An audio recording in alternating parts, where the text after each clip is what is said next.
We all have giants. Some wear the face of fear, others rejection. Some look like anxiety, shame, insecurity, or failure. And when they stand in front of us, loud, tall, intimidating, we feel small. We feel weak. We feel like we don't stand a chance. But let me ask you something. What if the size of your giant is simply an opportunity for the size of your faith to rise? Hello everyone. Today I want to talk about what it means to have faith like David. The kind of faith that looks a giant in the eye and says, "You may be bigger than me, but you're not bigger than my God." This isn't just a story from the past, it's a lesson for your present battle. Let's walk through David's story and discover how we too can rise with courage when everything around us tells us to back down. David didn't start out as a warrior. He wasn't a king. He wasn't a general. He wasn't even respected by his own family. He was just a shepherd, a boy, forgotten in the fields. When the prophet Samuel came to anoint the next king of Israel, David wasn't even invited to the meeting. His father lined up all the older, stronger brothers, but not David. He was overlooked, left out. But God saw him. 1 Samuel chapter 16 verse 7 says, "Man looks at the outward appearance, but the Lord looks at the heart." God didn't need someone tall, experienced, or famous. He needed someone faithful. Someone who had learned to fight lions and bears in secret so he could face giants in public. Your private battles are preparing you for your public calling. Don't despise the quiet seasons. That's where God builds the kind of faith that cannot be shaken. Fast forward to the battlefield. The army of Israel is paralyzed with fear because of one man, Goliath. He's massive, he's trained, he's mocking the people of God day and night, and no one, not even the seasoned soldiers, has the courage to fight him. But then comes David, a teenage shepherd bringing lunch to his brothers. And when he hears Goliath defy the living God, something rises in him. He doesn't see a giant. He sees an opportunity for God's power to be revealed. 1 Samuel chapter 17 verse 26, David asks, "Who is this uncircumcised Philistine that he should defy the armies of the living God?" While everyone else focused on the size of the problem, David focused on the size of his God. That's the difference faith makes. But before David ever faced Goliath, he had to face something else: voices of doubt. His brother mocked him. Saul told him he was too young. Others told him to sit down, go home, and leave the real battle to the qualified. But David didn't listen to their voices.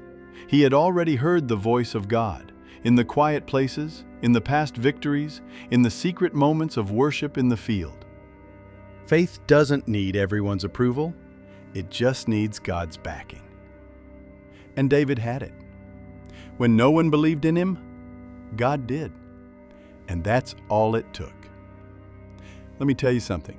You might not look ready, you might not feel strong, you might not have the title or the armor, but if God is with you, you're more than enough. When David finally approached Goliath, he didn't use a sword. He didn't wear armor. He didn't imitate others. He came with what he knew: 5 stones and a sling. That's it. Because faith doesn't need fancy tools. It just needs bold obedience. David said to Goliath, 1 Samuel 17:45, "You come against me with sword and spear and javelin, but I come against you in the name of the Lord Almighty." Let that sink in. The battle was never about weapons. It was about who you place your confidence in. David didn't trust in his skill. He trusted in his God. And that stone, guided by divine power, brought down a giant that no one else dared to face. Now let's talk about you.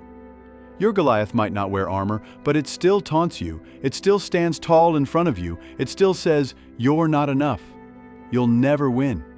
You should give up." Maybe your giant is a painful past, a broken relationship, a hidden addiction, financial stress, mental health battles, a sense of unworthiness. Whatever it is, I want you to know, you don't fight alone. God didn't bring you this far to leave you here, and you don't need to fight with someone else's armor. You already have what you need right now if you walk by faith. David probably felt fear. He was human. But his faith was louder than his fear. Faith doesn't mean you don't feel scared. It means you move anyway. You speak anyway. You show up anyway. Because you trust that God is bigger than whatever you're facing. Hebrews 11:6 says, "Without faith, it is impossible to please God." And sometimes the most powerful act of faith is just showing up. Standing in front of your giant and saying, "I don't know how this ends, but I trust the one who does." Victory. We all want it. We all pray for it. But the truth is, it doesn't always look the way we imagined. You see, when I think about David's story, I realize something important. He didn't become king the day he killed Goliath. That moment was a breakthrough, yes, but it wasn't the end of the battle. It was only the beginning of a much longer journey.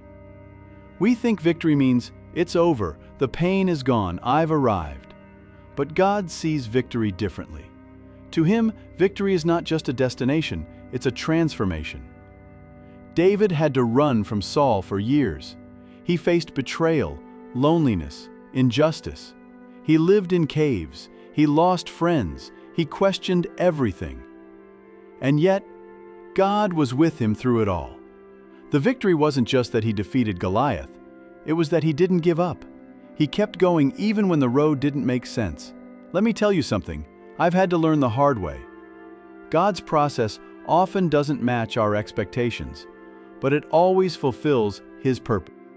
Sometimes we want Goliath to fall, and for everything else to fall into place immediately after. But more often than not, victory comes in layers, piece by piece, step by step. God's version of victory is deeper than success. It's about becoming who He created you to be. And sometimes, that means walking through long seasons where you don't feel victorious at all. I've been in those seasons. I've stood at what felt like the edge of breakthrough, only to face another setback. I've asked, God, I thought this was supposed to be my moment. Why does it still feel so hard? And every time, His answer was the same. Not in words, but in presence. I'm still with you. Keep walking. Trust me. David didn't crown himself king. He waited for God's timing, even when it meant watching others misunderstand him, reject him, and try to destroy him. But the beautiful thing is, when God brings victory, no one can take it away. What's built in your own strength can fall, but what's built in faith, in obedience, in patience, in surrender, that lasts forever. So maybe right now, you're waiting for your own Goliath to fall. Or maybe your Goliath already fell, but the promise still feels far away. Let me encourage you. Don't measure your victory by how it looks right now. Measure it by how God is shaping your heart. You're becoming stronger, wiser, braver, deeper. You're learning how to fight, not just one battle, but a lifetime of them.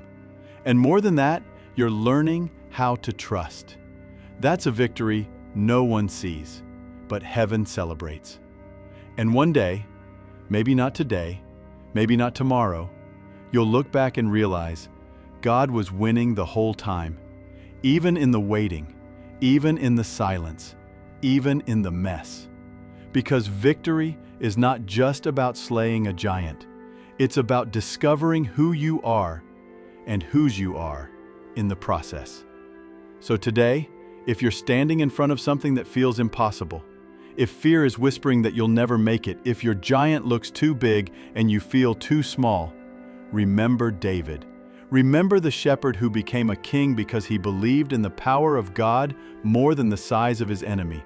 And remember this, the Lord who rescued me from the paw of the lion and the paw of the bear will rescue me from this Philistine.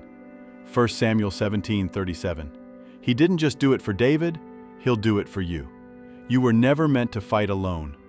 And no giant, no matter how loud, how tall, how strong, can stand against a child of God who believes. Thank you for being here. If this message strengthened your faith, please like and subscribe, not just for more content, but as a declaration, I will face my giants with God by my side. God bless you.